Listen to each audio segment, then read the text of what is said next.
Hello everybody and welcome back to another episode of Attack on Show. We got an exciting show for you today. On Preview Review, we'll be looking at Han Solo, a Star Wars story. I'm Be Kind Rewind. We're going to be taking a look back at the Tim Burton Batman movies. And I'm Binge Worthy, one of Jeff's favorites, Orville. And to wrap things up, we'll be checking out a new artist called Jacob Lee on I Miss My MTV. This is Attack on Show.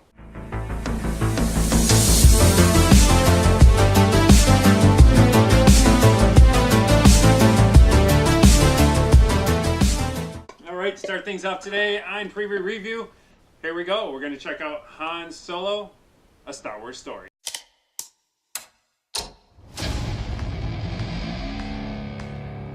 I've been running scams on the street since I was 10.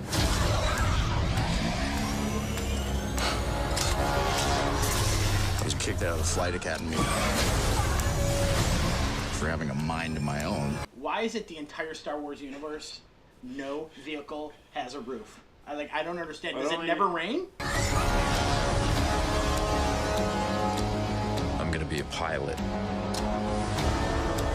Best in the galaxy. Until some random teenage girl who's never flown a spaceship in her life figures out how to fly the Falcon better than you. Together a crew.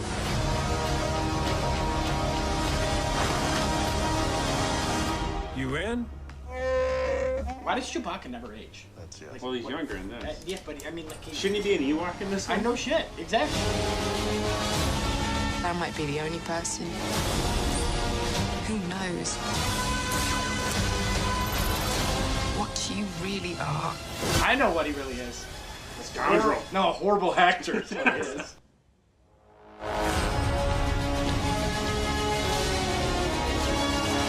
Hated it! So it appears Disney is continuing its downward spiral with the Star Wars franchise. I'll give you first crack, Jeff. What'd you think? You know, I'm a huge Star Wars fan. Have been since a kid. Toys, the whole bit. Even after I started recollecting, figures and all that, and had hundreds of them at a time. But I hate to say this. It's really it's declining. Rogue One was I think becoming an oddity in what is going on here. That was the only good out of so far the Star Wars release movie. Was it just me, or am I the only one that was waiting for Jack Black to appear when it was just the voiceover? I was waiting. I thought Jack Black got cast as Han literally Solo. that's where it's going. I'm sorry, Rob, but Jack Black may have played a better Han Solo. I mean, his voice, he sounded just like him. I've seen Jumanji, and I thought he did a great job in Jumanji, and I would almost rather see Jack Black in this role. I think the only thing that could save this movie is if Woody Harrelson retakes the role of his natural-born killer character and just wipes out the Star Wars. Completely going off the hook at that point, like everybody's dead, and he's in court cutting throats, and it would just be amazing. In Disney, we don't need a brand new robot sidekick in every single Star Wars movie. Something might save this. Last week we had Deadpool 2. We were excited. I'm going to say this week with Han Solo, a Star Wars story, we are not excited. I'm not excited. You know what? This is everything that so many of us dreamed of, being Star Wars fans for years. Hey, the first 3 episodes are looking a whole lot better now. I said that after episode 7. The prequels look much better. I Kathleen Kennedy, you need to be out in the Disney Star Wars world. I will say it from the beginning. Dave Filoni is the rightful heir to the Star Wars throne, and I'm waiting for the day for him to take his place. If you don't know who I'm referencing, check out the Clone Wars. We'll do that on a different binge-worthy, I think, episode. But to get the gist of who I'm talking about, Dave Filoni created the Clone Wars series. I highly recommend checking that out. But we are digressing a little bit off topic. We're getting right off topic. Han Solo does not look good. Hopefully Star Wars fails. I would like to see a Star Wars movie fail, just so maybe it wakes them up so they start changing their direction. It won't. No. Anyway, we'll move on to the next segment. All right. Something a little more positive. Be Kind, Rewind.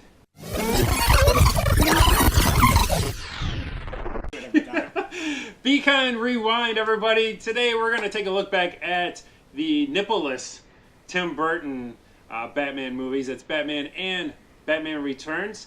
We'll start off reviewing Batman with Jack Nicholson, Michael Keaton. Notice I said Jack Nicholson first because he did get top billing in that movie. He did. These movies to me I think are a lot of fun. I know Batman has gone very real with the Batman Begins Dark Knight series.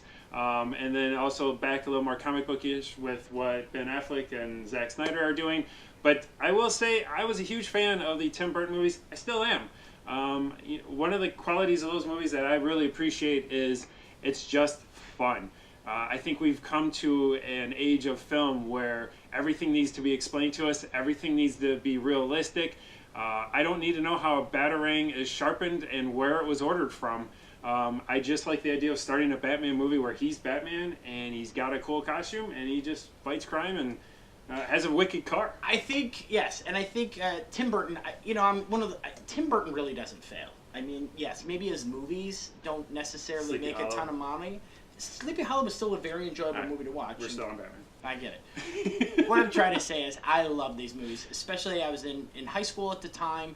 They were huge movies. This is really kind of the, you're sitting back and you're finally watching a superhero movie that's dark, but yet a lot of fun to watch. I mean, this is again, things didn't need to be explained. It was just kind of a, that Tim Burton-esque kind of alternate reality, just a fun, great movie, and I loved those two movies. Yeah, and this actually is what really changed the whole genre of comic book film, and introducing Batman in the black costume. I mean, that really changed the way. And yes, in 1986, Frank Miller came out with Dark Knight Returns, which was a comic book adaptation of Batman that went much darker, kind of took the campiness out of it, and what happened was Tim Burton took that and kind of put that into a film form, and that was what a big difference than a lot of the cartoon characters and things like that we were seeing of Batman at the time.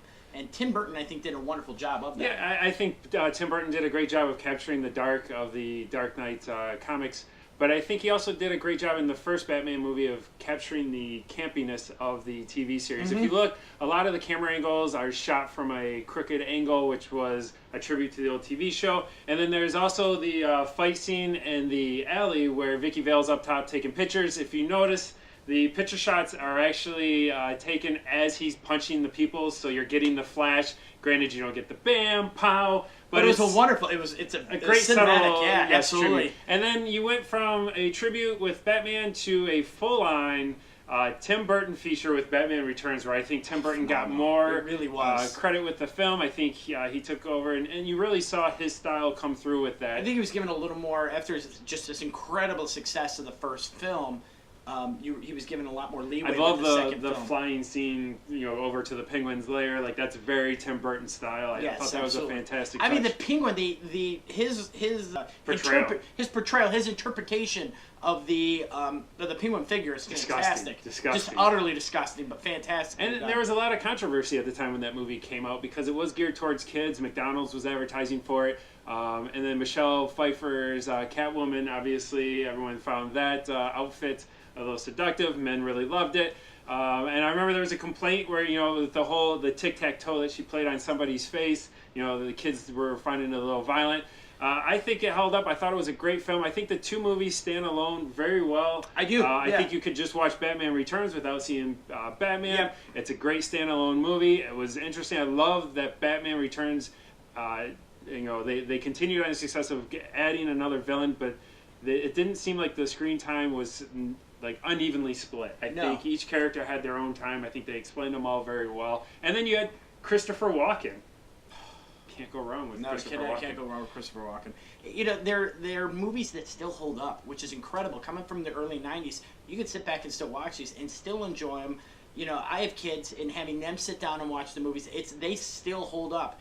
I even back then, I still find the second film a little creepy, especially as a kid back then.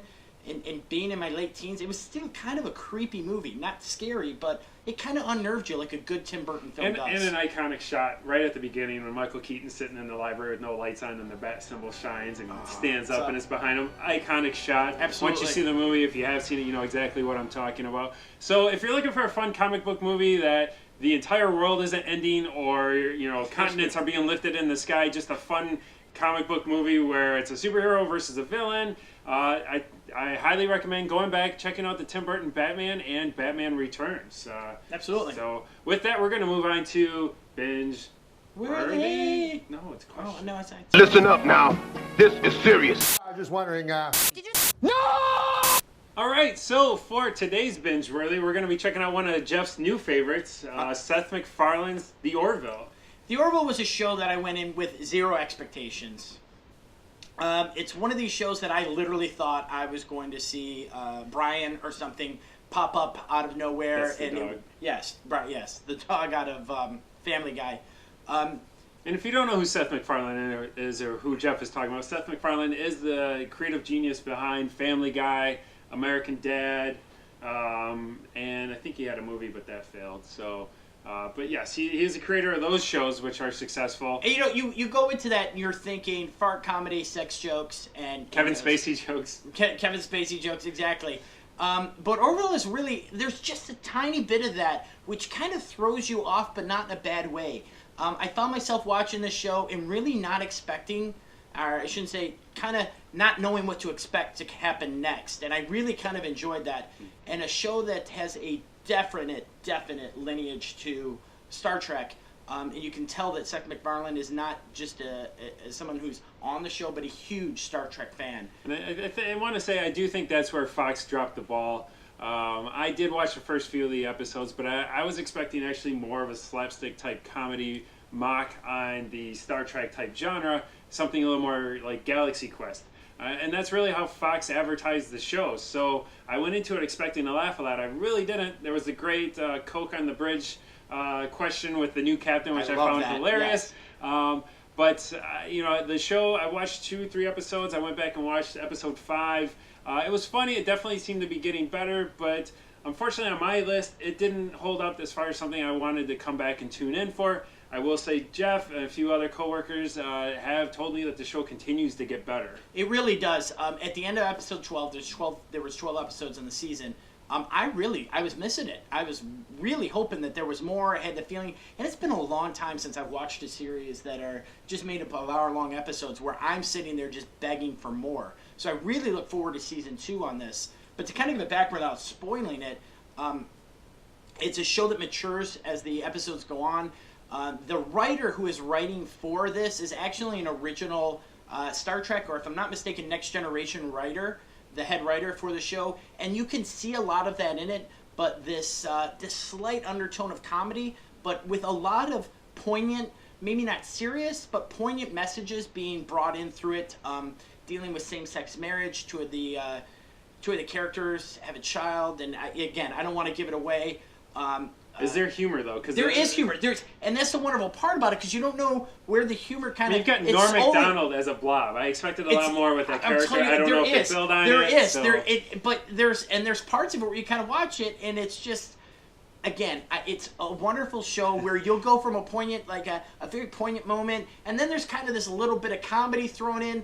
I always kind of look at Seth MacFarlane, and I kind of look at him and see a little Blazing Saddles in what he does in this. And again, nowhere near as slapstick as Blazing Saddles, but it's just this kind of hidden humor, but yet on the other end of it, which is no relation to Blazing Saddles, this really poignant messages being brought across, and I really think it's a wonderful show. If you're not watching it, I really hope you give it a shot. I will say, I think watching it and binging through it, and taking a couple days to go through it, made it a better show, because I was able to kind of see the development through the whole thing. I will say, the shows do look as if they are fans of the original Star Trek series. If they had marketed properly to where it was going to be a legitimate sci-fi show with some humor tied into it, I think it would have been a little more successful. I'm not saying it's not successful. It's actually doing very well. That is one of the concerns whenever you do start a network show. Especially on Fox, for it to go beyond one season is very rare, so it's hard to commit to shows like that. No. So I think that's also what made me turn away from the show. I didn't think it would actually get picked up for a second season, so I didn't think it was worth my time. However, it has been picked up for a second season. It is very successful on Fox Network. So it's something, after Jeff's recommendation, I will go back and watch, and maybe you will check out as well. So Seth MacFarlane's The Orville, definitely check out. I will be doing so myself. Leave your comments below. Let me know. Maybe I'm wrong in dropping the show so soon. So, yeah. You are. I am. Unlike Star Wars, I'm wrong about this one. I'll admit that. And for Rob to say he's wrong is phenomenal. And with that said, I do miss My MTV. Hey.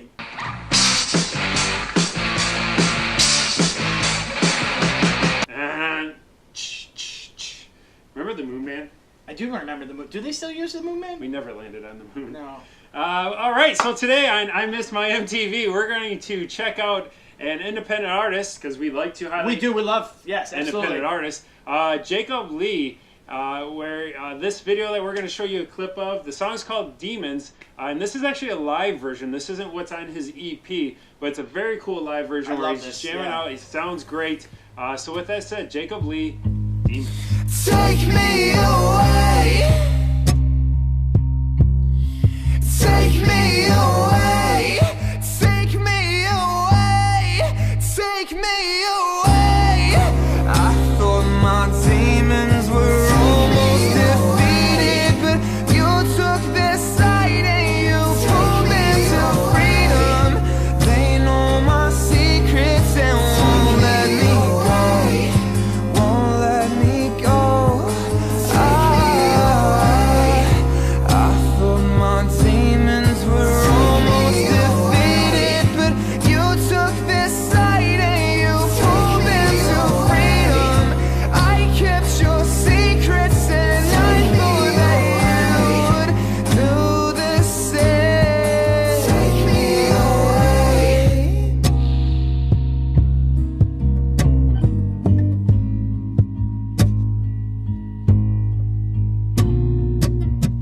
All right, yes, that's Jacob Lee, Demons.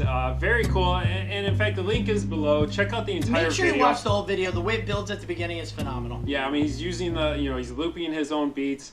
I know you hear a bunch of different sounds going on in there, so it's hard to believe that it's live. But when you watch the very beginning, it's him setting up the different sounds, and he's recording the loop, and he's replaying it. So it's very cool, and it's him also with the two mics. They got different audio sounds.